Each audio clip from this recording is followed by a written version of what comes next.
That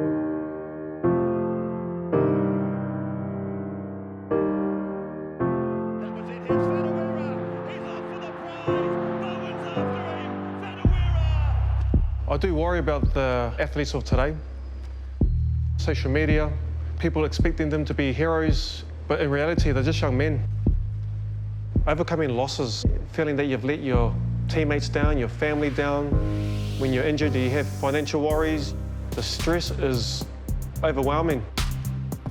I empathise with our young athletes going through my own mental health battles. Going from the pinnacles of rugby league to a year later, being locked up in a psychiatric hospital.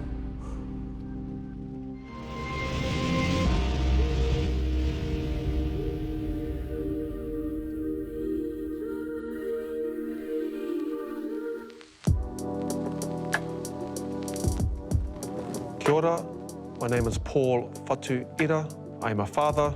I am a former professional rugby league player and the director of my company, Internal Strength. And what I'm most proud of throughout my career, which covers the premierships and 16 test matches for my beloved country of Aotearoa, New Zealand, I was consistent and I turned up to be there for my teammates. I was 17 years old when I played my first game for the Warriors. There was no education. There's nobody to support you and tell you how you look after yourself. And that's one of the main reasons why I work in the education and wellbeing space. It's about going in there and empowering and inspiring these young men and understanding that we are all not alone and that with life, we're all going to have our ups and downs and tribulations. That's life.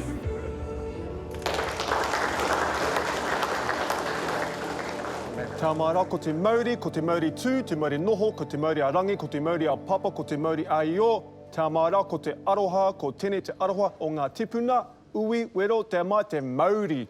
Haumi e, hui e, tā ki e. Mental health is a big issue in Aotearoa, New Zealand, particularly in young men like yourselves. So it's important that you speak up. I don't have a degree in psychology, but I do have a degree in pain. And I'm going to share with you my journey of a man at the peak of his game to come tumbling down, to end up in a psychiatric hospital, to eventually finding his feet again. My story is pretty much the typical upbringing, especially the lower end of social demographic surroundings, the hardships of being raised with two factory working parents, the alcohol, the drugs, the weekend benders, the violence. It was a battle, but that's all my mum and dad knew at that time. The great thing is we can all change. My mum and dad, they are not the people that they were during those difficult times. Kia ora whānau. Hey. Good to see you, Dad. Kia ora. Kia ora. Good to see you. Yeah. Good to see you, my boy. Kia ora, Mum. Good to see you. How was your trip? Really good, thank you. Good to be home. Yeah. Always good to be home. Hey, Levi. Just talking about you. Uncle Paul's here. Kia ora, nephew. Long time no see. He's still got that shy. See my man. Long time. Give Uncle a big hug. Good boy. Right, how's school? Good. Keeping out of trouble? Yes. Better be. Kissed the girl yet? Nah. What have you been up to lately, anyway? I'm enjoying being back home. I'm Been a loving while. being back. It's been a while, what was it? Back in New 18 Zealand? years? 19 years. His nickname was Fatty. He was a fatty child.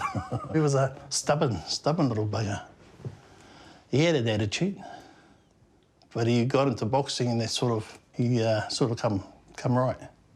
Anything he played, Paul would put 100% in there. That's what he was like. We used to go and watch his league game when we were up in Hopu in Hamilton, Waikato, Waikato, yeah. Narawahia. And they had lost this game. And he really broke down, you know, from that game because, like I said, he gave us 100%. But to the other boys, it was just like, I suppose, game. A game.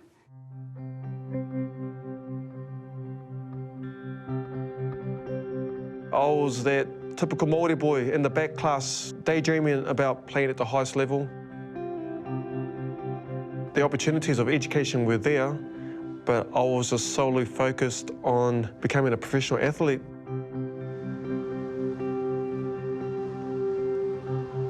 This is pretty much my childhood backyard.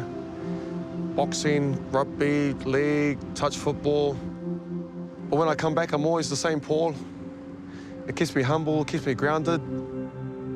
And looking back at it now, it seems so silly. When I was 19 years old, one of the pressures that I put on myself, that I created in my own mind, that I was unworthy. If I wasn't playing first grade, I could not go back to Whatuira or Mata. That was it. Here's Whatuira. He's off for the prize. Bowen's after him. In 2002, it was my first year at the Panthers. At that time in my life, I was 20 years old, and just how hungry I was. Fitness sessions, weights, speed sessions, I had to be in front so that I could be noticed. I took my job serious, and it was serious business. The attention that you get, I'm not gonna lie, I liked it. But who doesn't like the attention, being told that you're good, or the pats on the back from the fans? There's a lot of good times too, a lot of fun, especially having nights out with your teammates, celebrating. When the chips are down, when you are not performing, the attention that you get, still have to turn up and perform to the best of your ability. You still have to show up in front of the media. You go through obstacles, but for me, what started the downward spiral was the responsibilities of being a father, the pressure to provide for my family.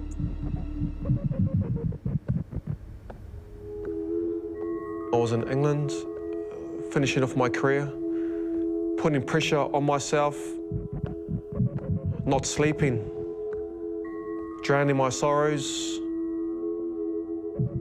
thinking about my past and recycling the bad times in my childhood, consuming more alcohol. 7 days I was in my own mind. 7 days of self-harm, criticising myself, punishing myself. I was looking for ways to escape this life. The voices were telling me to cause harm to my partner. I was a raging lunatic. That's when I spent 4 weeks in the psychiatric hospital, heavily medicated.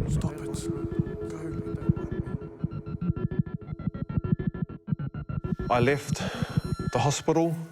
I was living in numbness. The pressures that I felt was the financial pressure. The only thing that I knew how to do was play rugby league. Once I left that hospital, I went straight back to training. So the plan was to get him back to Wellington. But somewhere along the line, it detoured. He went back to Aussie. He started to play again. You can see him what he was going through his eyes. He was all drugged up. But you knew he wasn't ready for the game. I managed to play a handful of games, but I couldn't compete at the highest level no more. I had to step away from the game. My mentality at the time was emptiness, lack of self-confidence, lack of self-identity. My identity was rugby league. How do I rediscover myself? When I hit rock bottom, it was my last day of being a professional athlete. I drove home to my 2-bedroom apartment. I had enough of this life. But what stopped me was seeing a picture of my daughter, and I knew that I couldn't leave this legacy of her father taking his own life. And went straight back to the hospital. And I'm so grateful and proud of myself that I asked for help during that dark stage. That is actually my proudest moment.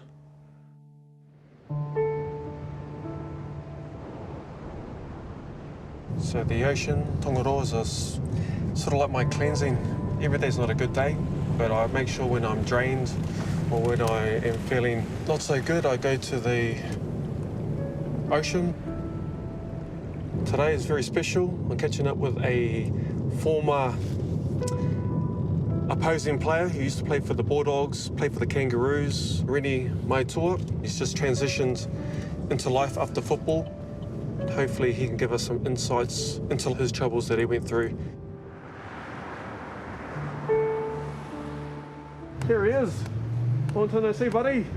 Here he is. Hi, man. Hello. How are you? Long time. Good to see you, my man. You Just well? in time. I'm well, mate. Looking Yourself? well. You too, mate. Just in time to pick a surfboard. Here we go. Let's get straight into today. Let's do it. So this is your backyard. This is my Hey. backyard, mate. It's my Place of sanctuary. peace, or It can be a place of... Get a bit crazy down here, but Yeah. this is where I was born and bred, so nice. this is it for me. You've had an outstanding career. You played 230 plus games. Premiership winner in 2004. I know because you beat us in the semi-finals when I was at the Panthers. You've had a lot of highs. Yep. And as we both know, there's a lot of struggle.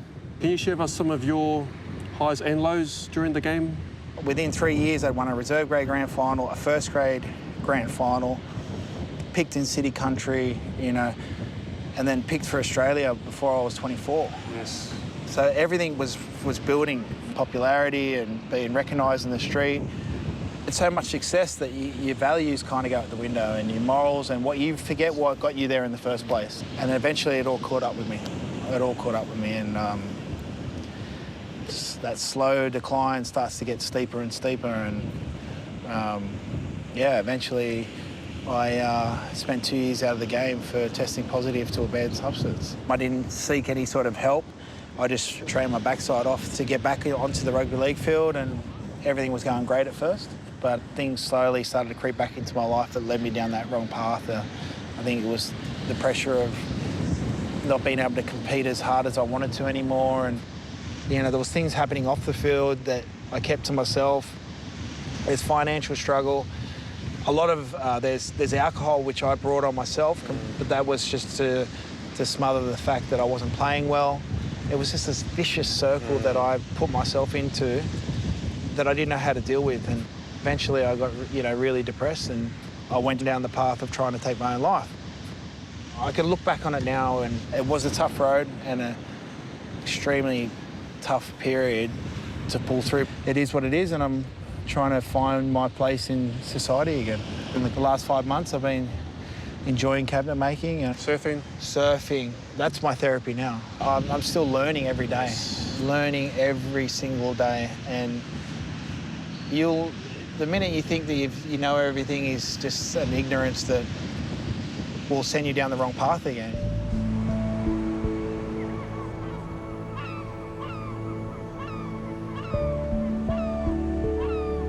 I retired from rugby league in 2010. For the next 5 years of battles within my inner thought process, my mind became toxic. I isolated myself. I believed that my family, friends, and former teammates were out to hurt me. I locked myself in my apartment for 6 months straight, too scared to venture out. I have so much aroha for my ex-wife because she stood by me through those dark days. We both made the decision to step away from our marriage of 5 years. She deserves better. She needed to be loved back. I couldn't love her because I didn't ever love myself. I had to rebuild myself in my own unique way. I had to find the answers from within.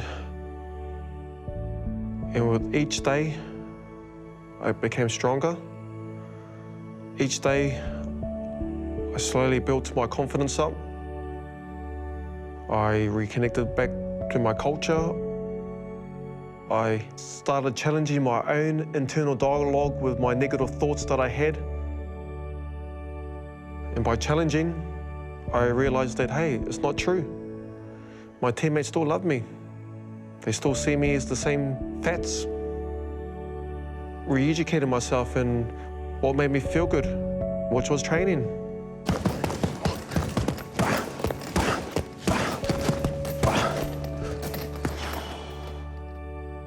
Learning to laugh again, reading, self-development, finding another purpose, but most importantly, knowing my why.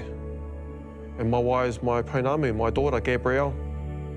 So how do you say hello in Te Reo Māori? Kia ora. Kia ora. And your maunga, your family mountain, is called Whakapuneke. Can you say Whakapuneke? Whakapuneke. Ka pai ko te ro. And your other beautiful maunga mountain is Taupiri. Taupiri. Your iwi is Ngāti Kahununu. Can you pronounce Ngāti Kahununu? No. We'll try. Ngāti kahununu. Ka mautu wehi taku ko te ro. Well done. Here he is. Holy fots. Mate. See ya. How are you? Good. You well? Good. All good, See you, mate. mate. In a long time. Yeah. Different hairstyles. 2003. 2003, North Harbour Stadium. I remember walking in and seeing your name up on the wall there and just so proud. Your baby girl had a car accident? She had a car accident. She put her head into the windscreen. There I was learning more and more about head injuries. I became involved in wanting to know more. I went back to university to study more and eventually got to the level of a PhD and wrote the concussion policies for New Zealand Rugby League. It's just showing at a premier level, you're taking about 60 impacts per player per game, an average of about 22 Gs. So that's 22 times your body weight going through your head. Rotational forces of about 4,000 radians per second. Everything inside is slushing around. And it's not just a nice, safe little room. There's lots of pits and troughs and everything else that are sitting in there. So that's all getting torn and getting mangled. My last experience playing footy with concussion was back in 2007. We're playing against the North Queensland Cowboys, and it was 10 minutes to go. I made a tackle. I knew deep down I wasn't well, but you don't want to let your teammates down. And I walked into the change rooms, was in the shower, but then I realised I didn't know where I was. And Benji was right next to me, and he saw that I was going through something, so he took me to the doctors. He asked me, who did you play against? I don't know. What night is it? I don't know. And I just broke out crying. I just had all this emotion. One of the things I'd ask you is, being in England, how many games up there did you feel like you had your bell rung, see stars, feel like your head's in a fog, feel like you're absolutely exhausted at the end of the game and have to go to sleep? But if you imagine that repetitive thing, it's like a bucket. You turn the tap on in the bucket. We don't know how big the bucket is. Eventually it's going to fill up and fall over. And they're only now finding that there's a very strong correlation between suicide attempts and head injuries.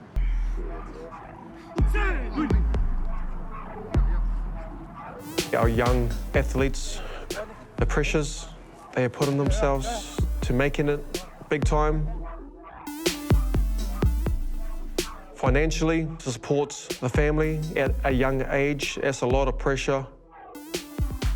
That's why I need to keep investing in player welfare and player management.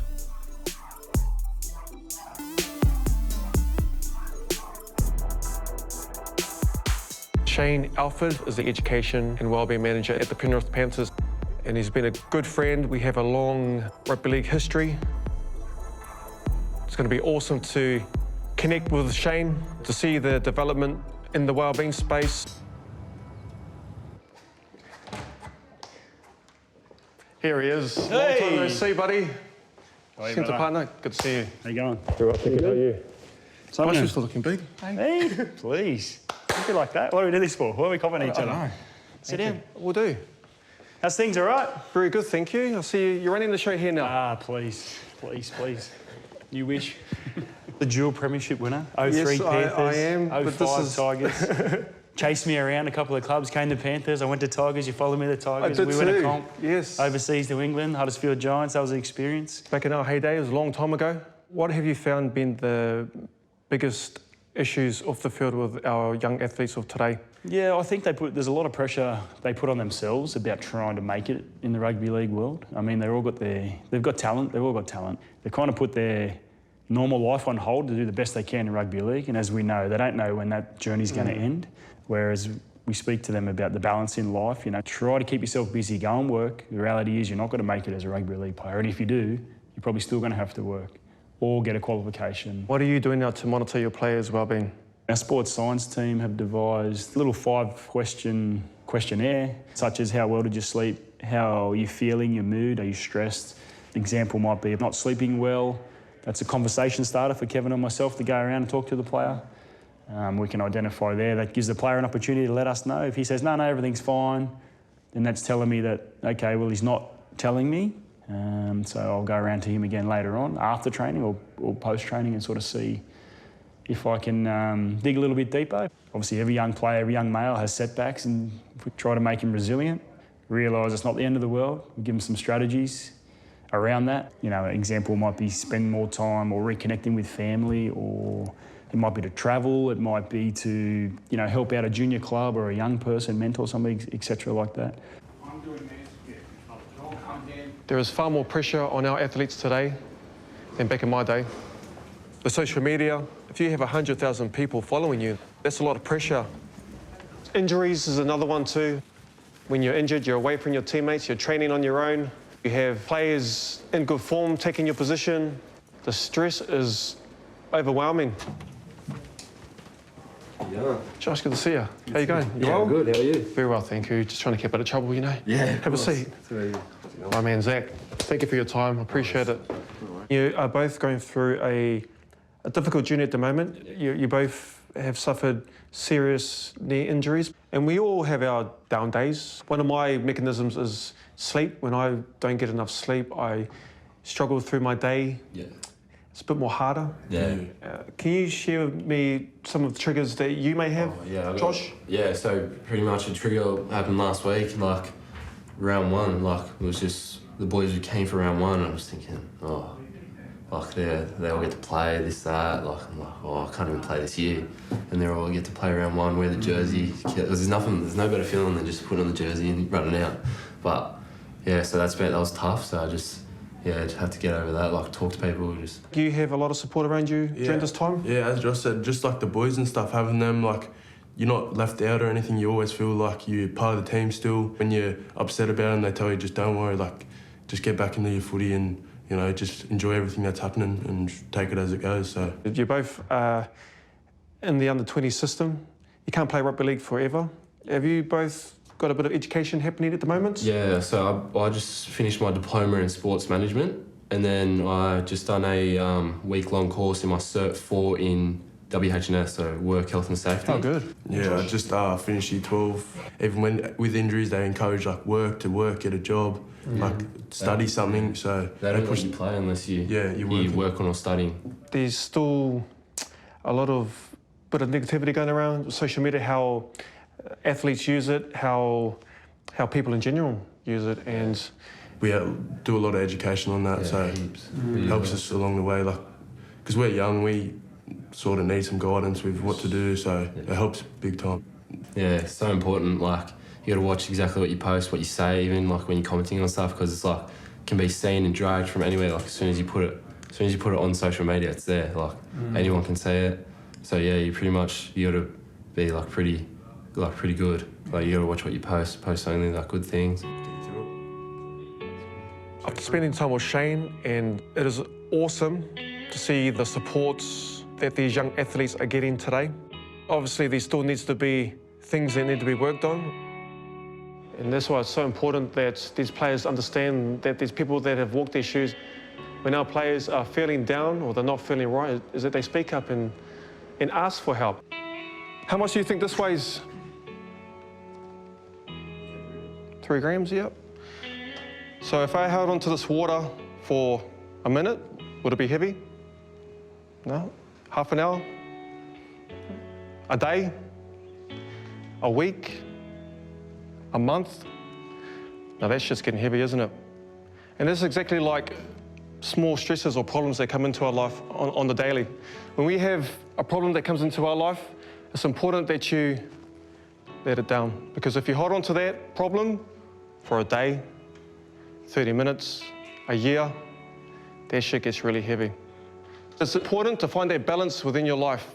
Could be becoming a family man, Could be being a good person, having goals outside of league. If you focus on positivity, you'll recycle positivity and you'll head in that direction. I wish you all the best for 2019, gentlemen.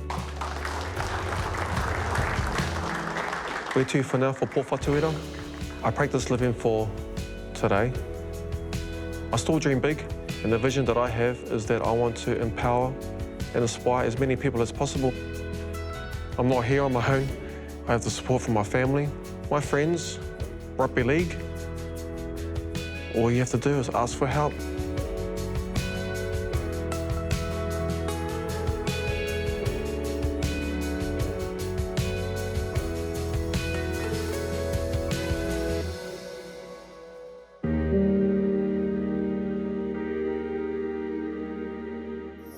New Zealand On Air supports mental health awareness through attitude.